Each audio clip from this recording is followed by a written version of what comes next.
Disturbance था, सिर्फ हमारी कंपनी के साथ नहीं था, वो और भी कंपनीज के साथ हुआ, जिसका के असर हमारे बिजनेस पर भी पड़ा। और क्योंकि हम थोड़ा सा ऐसी सिचुएशन, ऐसी परिस्थिति में काम कर रहे हैं जहाँ के थोड़ा सा जल्दी ही लोगों का ट्रस्ट डिस्टर्ब हो जाता है, पिछली प्रॉब्लम्स लोगों को याद आ जाती हैं, इसलिए लोग डर जाते हैं और रुक जाते हैं। लेकिन मेरा आपसे यही कहना है कि अगर आप रुकेंगे नहीं तो ये गारंटी है कि हम जो कह रहे हैं वो 100% करके दिखाएंगे। लेकिन प्रॉब्लम क्या होती है, हम जो कह रहे होते हैं वो भी नहीं हो पाता। रीजन ये है कि लोग रुक जाते हैं। तो यहाँ पर मेरा आपसे यही अनुरोध है कि अगर सपोर्ट कर रहे हैं तो सपोर्ट पूरी जारी रखिए। सिर्फ कह देने से कोई सपोर्ट नहीं हो जाती, उसके लिए लगना भी होता है। हमारा हर संभव प्रयास रहेगा। हो सकता है परिस्थितियां डिस्टर्ब हो, हम कुछ दिन रुकें, लेकिन आपके लिए सॉल्यूशन हमेशा लाते रहेंगे। आपको हमेशा वो, जहां कहीं भी आपको तकलीफ होगी, उसके समाधान हम बनाना भी जानते हैं और आपको देना भी जानते हैं। हम मतलब हमारी पूरी टीम। और यहाँ पर एक बड़ी इंफॉर्मेशन है जो मैं आज दे रहा हूँ आप सभी लोगों को, और वो ये है कि बहुत से लोग जीडीजी एफएक्स प्रोग्राम में अभी इन्वॉल्व नहीं हुए हैं, स्टार्ट नहीं किया, क्योंकि वो अच्छे से स्टार्ट कर रहे थे लेकिन डिस्टरबेंस हो गया। देखिए, कॉइन के रेट को आप समझिए एक्सचेंज पे। अब एक एक बहुत सीरियस बात है जो समझनी है हम सबको, इंपॉर्टेंट बात है। वो ये है, कॉइन का रेट कोई भी डिसाइड नहीं कर सकता इंडिविजुअली, ना मैं ना आप ना कोई और। कॉइन का रेट हम सब मिलकर डिसाइड करते हैं। क्यों? क्योंकि ये मार्केट है। किसी को बेचना होगा वो सस्ता बेचना चाहेगा, किसी को खरीदना होगा वो भी सस्ते से सस्ता खरीदना चाहेगा। तो देखिए, डिपेंड करता है। जब बियरिश एनवायरनमेंट होता है, जब लोग डरे होते हैं, तो वो कम कीमत में भी अपनी चीज को बेचना चाहते हैं। ये हर जगह होता है, कोई क्रिप्टो के अंदर नहीं है, हर जगह होता है। आपके घर पर कोई अनाज हो या गोल्ड हो, अगर वो उसका रेट जाएगा, उसका रेट गिरने का डर होगा, तो लोग उसको सेल करेंगे। और अगर उसके रेट बढ़ने का चांस होगा तो लोग उसको बाय करके रखेंगे। देखिए, अभी भी ऑप्टिमिस्टिक लोग हैं। जीडीजी के प्लेटफॉर्म पे अगर आप देखें, डेक्स ट्रेड पे जाएं, तो मैं आपको ये बात बहुत क्लियर बता दूं कि एक्सचेंज पर किसी भी तरह की सेल परचेज कम्युनिटी मैनेजमेंट की तरफ से नहीं की जा रही है। क्योंकि हमने $1 एश्योर्ड प्रोग्राम आपको दिया, तो एक्सचेंज पे सेल परचेज अब हम नहीं कर रहे हैं। तो क्योंकि दो में से एक ही काम कर सकते हैं भाई, जब हमने आपको $1 का एश्योरेंस डायरेक्ट दे दिया, तो फिर एक्सचेंज पे जाके बाइंग करने का क्या फायदा। तो एक्सचेंज हो गया आप कम्युनिटी का, जिसको जीडीजी खरीदना है वो एक्सचेंज पे जाके बाय कर सकते हैं, जिनको सेल करना है वो एक्सचेंज पे जाकर सेल कर सकते हैं। हमारी सभी लोगों से यही रिक्वेस्ट है कि जीडीजी की वैल्यू को समझें, क्योंकि इसकी वैल्यू को समझेंगे तो खाली आपकी प्राइस बेनिफिट की बात नहीं है, ये पूरी कम्युनिटी के कॉन्फिडेंस के लिए भी है। अगर पूरी कम्युनिटी का कॉन्फिडेंस डिस्टर्ब करेंगे आप और अपना कॉइन सस्ता बेचेंगे, तो इससे सिर्फ आपका अकेले का नुकसान नहीं है, आपका तो नुकसान हो ही गया। अगर आपने $1 का जीडीजी 80 सेंट में बेच दिया, या 70 सेंट या 40 सेंट में बेच दिया, तो आपने तो नुकसान कर ही लिया अपना। साथ में कम्युनिटी के अंदर भी एक बेरिश एनवायरनमेंट आपने क्रिएट कर दी, और इसका कहीं ना कहीं दूरगामी रूप में आपको ही नुकसान होने वाला है। क्यों? क्योंकि बिजनेस डिस्टर्ब होगा, पूरे सिस्टम में फाइनेंशियल सर्कुलेशन रुकेगा, बिजनेस में पैसा रुकेगा, आना बंद होगा या जाना बंद होगा, जिससे एनवायरनमेंट डिस्टर्ब होगा। और जो नए डेवलपमेंट के प्रोग्राम हैं, जो रिकवरी के प्रोग्राम है, वो भी एज यूजल डिले या लेट होंगे। तो ये एक छोटी सी बात नहीं है, ये बहुत बड़ी बात है और बहुत इंपॉर्टेंट बात है, उसका इम्पैक्ट भी सब पर पड़ता है। तो हम बीइंग ए कम्युनिटी, हम सबका एक दायित्व है, मेरा भी और आपका भी, कि इसको बना के रखा जाए। मेरी भी ये कोशिश, मैं क्यों ये लाइव करता हूँ, मैं क्यों आपके साथ खड़े होके आपकी हर परिस्थिति में आपके साथ मैं शेयर करता हूँ अपनी कुछ बातें, जिससे कि आपको कॉन्फिडेंस क्रिएट हो और फ्यूचर में हम चीज़ों को आगे बढ़ा पाए। मैं इसलिए करता हूँ कि वो कॉन्फिडेंस बहुत ज़रूरी होता है बिजनेस में।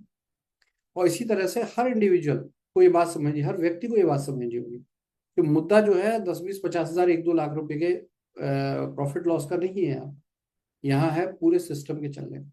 क्योंकि सिस्टम चलेगा तो बहुतों का इसमें इन्वॉल्वमेंट है, बहुत से लोग इस पे एक होप के साथ खड़े हुए हैं। और देखिए, उम्मीद से महंगी और उम्मीद से गजब कोई चीज नहीं। उम्मीद के बिना कुछ नहीं हो सकता, उम्मीद के बिना कोई कुछ कर भी नहीं सकता। दोनों बातें, उम्मीद के बिना कुछ हो भी नहीं सकता और उम्मीद के बिना कोई कुछ कर भी नहीं सकता। तो यहाँ दोनों चीजें हैं। दूसरी बात, एक बहुत महत्वपूर्ण बात है, मैं आपसे कहना चाहूंगा। पिछले करीब 2 से ढाई साल हो गए हमेशा हम कहते हैं कि हमारा ट्रस्ट कीजिए आप, नो डाउट हम हर बार कहते हैं, और ये मुझे लगता है कि इतने लाइव, इतने प्रोग्राम, इतने एफर्ट्स, इतने जतन करने के बाद आपको ये ट्रस्ट करना पड़े। लेकिन एक और इम्पोर्टेंट बात है, हमें भी आपका ट्रस्ट चाहिए होता है। ऐसा नहीं है, ये देखिए, विश्वास दो तरफा होता है, विश्वास कभी एक तरफा नहीं होता। प्रेम दो तरफा होता है, युद्ध भी दो तरफा होता है, एक तरफा नहीं होता। हर चीज, जब भी ऐसी कोई भी चीज हो, कोई भी फीलिंग हो, कोई इमोशन हो, वो दोनों साइड से हो, एक साइड से कभी नहीं हो सकती। ये मत सोचिए कि मैं ही कहता रहूं कि मेरा मेरा विश्वास करो, हम पे भरोसा करो। ये आप लोगों की तरफ से भी हमें चाहिए होता है। अगर हमें ही ट्रस्ट नहीं होगा कि आप लोग बिजनेस में इंटरेस्टेड हैं, या आप लोग किसी चीज का समाधान चाहते हैं, तो फिर हम भी क्या कर पाएंगे। तो ये बहुत इंपॉर्टेंट चीज है, इसको पॉजिटिवली समझिए। जो मैं कहना चाह रहा हूँ कि जिस प्रकार से हम अपना ट्रस्ट शो करने के लिए आपके सामने रेगुलर आते हैं, मैं पर्सनली ये जितने भी वीडियोस शेयर करता हूँ उनके बीच में जो कंटेंट होता है, वो उसका मतलब यही होता है कि आप चीज़ों को समझ पाएं, किसी भी तरह की अफवाहों से दूर रहें, और डायरेक्ट मैसेज आप तक पहुंचे, जो अधिकतर ऐसी सिचुएशन में लोग ग्राउंड लेवल तक नहीं पहुंचा पा रहे होते एक जेनोलॉजी के। माउथ टू माउथ बात जो है पहुंचते पहुंचते बहुत बदल जाती है। इसलिए मैं चाहता हूं कि मेरे शब्दों से आप मेरी बात को सुने, और उस बात को समझते हुए दोनों काम करें। खुद भी सेटिस्फाइड हो, खुद भी भरोसा रखें, आशा रखें, और हमें भी आशान्वित करें, हमें भी सहयोग करें, हमें भी थोड़ा सपोर्ट करें, जिससे कि हम आगे बढ़ पाए काम को कर। देखिए, कितना भी जीनियस कोई भी हो, कितना भी काबिल कोई ना हो, अकेले कोई कुछ नहीं कर सकता। ये टीम वर्क है। मेरे पास बहुत बहुत चीजें ऐसी हो सकती है, बहुत ऐसे ज्ञान हो सकते हैं जो वाकई में बहुत से लोगों पे नहीं होंगे, लेकिन मैं उस ज्ञान का कुछ नहीं कर सकता, उस थॉट का मैं कुछ नहीं कर सकता जब तक आप उसको सपोर्ट ना करें।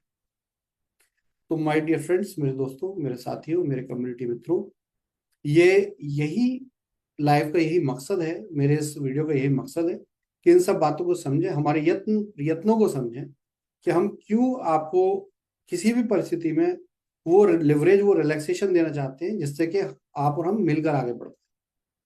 ठीक है, देखिए, जब किसी बड़े मुहिम पर हम काम कर रहे होते हैं, कंपनी चलाने कोई बड़ा मुहिम मुहिम नहीं होता है, उसमें भी स्ट्रगल होते हैं। लेकिन एक बार कंपनी डिस्टर्ब होके और चलाना, फिर डिस्टर्ब होके उसे चलाना, फिर डिस्टर्ब होके उसे चलाना, फिर डिस्टर्ब होके उसे चलाना, ये तो जिद्दी लोग ही कर पाते हैं। मैं तो बहुत जिद्दी हूँ। आप बताइए, आप में से कौन जिद्दी है या नहीं है। अगर सच में आप भी वो जिद रखते हैं, वो जुनून रखते हैं, वो जोश रखते हैं, तो एक बार फिर खड़े होना पड़ेगा, हर बार खड़े होना पड़ेगा। गिरने से मत डरिए, आगे बढ़ना हर किसी को होता है। अपने जीवन में एक बात बताइए, बड़ा सा, हमारे बिजनेस को छोड़ दीजिए, हर इंसान, आप सब, हम सब अपना अपना परिवार भी रखते हैं। बहुत कुछ होता है हमारे परिवार में, अच्छा भी होता है, बुरा भी होता है। भाइयों बहनों में लड़ाई भी होती है, पति पत्नी की लड़ाई भी होती है, बुरे दिन भी आते हैं। तो क्या हम घर छोड़कर चले जाते? क्या हम खत्म कर देते हैं वो सब कुछ जो हमारा है? क्या हम अपनों को खत्म कर देते हैं या अपनों को छोड़ देते हैं? कभी नहीं छोड़ते, क्योंकि वहां एक प्रेम होता है, और ये मेरा प्रेम आपके साथ है। मुझे कोई इंटरेस्ट नहीं है कि लगातार जबरदस्ती आप लोगों को बुलाता रहूं, काम कराता रहूं, नहीं, मेरा कोई इंटरेस्ट नहीं है। मेरा इंटरेस्ट आपके प्रेम से, मुझे आपसे प्रेम है, मुझे इस सिस्टम से प्रेम है, मुझे उन सब से प्रेम है जो मेरे साथ खड़े हुए और मुझे एक शख्सियत बनाया उन लोगों ने मिलकर। मैं कुछ भी नहीं था, आपसे पहले कुछ भी नहीं था, मैं बहुत साधारण सा व्यक्ति था। मेरे पास ज्ञान था, मेरे पास काबिलियत थी, मैं वो काबिलियत लोगों को बेचकर अपना कमीशन लेता था। मैं एक कंसल्टेंट के रूप में काम करता। इससे भी अच्छे ज्ञान मैंने बहुतों को दिए, बहुत सी कंपनीज को दिए। लेकिन उस ज्ञान को आपने समझा, परखा, और मुझे एक सिस्टम बना के दिया, जिसके लिए मैं हमेशा शुक्रगुजार हूँ। वो सिस्टम डिस्टर्ब हुआ तो उसे संभालने की कोशिश की, फिर बिगड़ा, फिर संभालने की कोशिश की, फिर बिगड़ा, फिर संभालने की कोशिश। आप कोई एक बढ़िया शानदार कार खरीदते हैं, हर आदमी की अपनी हैसियत होती है, किसी की 2 लाख रुपए वाली कार भी हो सकती है, कोई सेकंड हैंड गाड़ी भी 1 आध लाख रुपए में ले सकता है, कोई 50 लाख 1 करोड़ की BMW और मर्सिडीज भी लेता होगा, रोल्स रॉयस लेता होगा। आप और हम कहीं जाते हैं, रास्ते में गाड़ी पंक्चर हो जाती है, छोड़ करके हम चले आते हैं? नहीं, हम मैकेनिक का इंतजाम करते हैं, हम टायर बदलते हैं, खुद मेहनत करते हैं, उसका पंक्चर जुड़वाते हैं और आगे बढ़ते हैं। बिल्कुल इसी तरीके से, क्योंकि वो गाड़ी हमारी है, उसके अंदर हमारी अपनी ओनरशिप हम फील करते हैं। लेकिन कंपनी के मामले में हम क्यों पीछे रह जाते हैं? एक कंपनी को कहीं भी प्रॉब्लम आती है, एक सिस्टम को कहीं भी प्रॉब्लम आती है, मतलब बहुत दुखद बात है, मैं आपको ये शेयर नहीं करना चाहता हूँ, लेकिन कभी कभी इमोशनल होकर शेयर करना पड़ता है। जब कंपनी बहुत शानदार चल रही थी, बहुत ही धमाकेदार बिजनेस हो रहा था, सब कुछ अच्छा था चारों तरफ, वही लोग आज दुनिया भर की उल्टी सीधी बातें करते हैं। वो उस टाइम जो है हमें भगवान से भी ऊपर का दर्जा देते थे, ना हमें भगवान बनने का शौक, ना आपकी गालियों का फर्क, हमारे लिए सब समान है। आंख नाक कान बंद करके काम करना पड़ता है ऐसी जगह। ना यहाँ पर उनका असर होना चाहिए जो आपकी दिन रात तारीफ करे, ना उनका असर होना चाहिए जो आपकी दिन रात बुराई करे, सब हमारे लिए बराबर, क्योंकि सब हमारे सिस्टम का पार्ट है। हमारी रिस्पॉन्सिबिलिटी हर किसी के लिए है।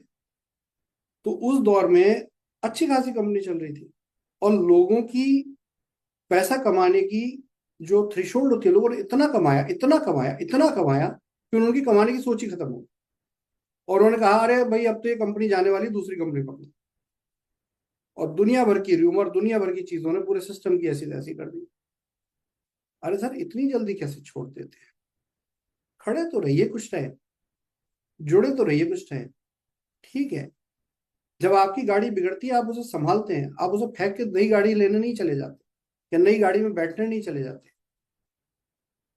गाड़ी फिर दोबारा खराब होती है, तीसरी बार भी खराब हो सकती है।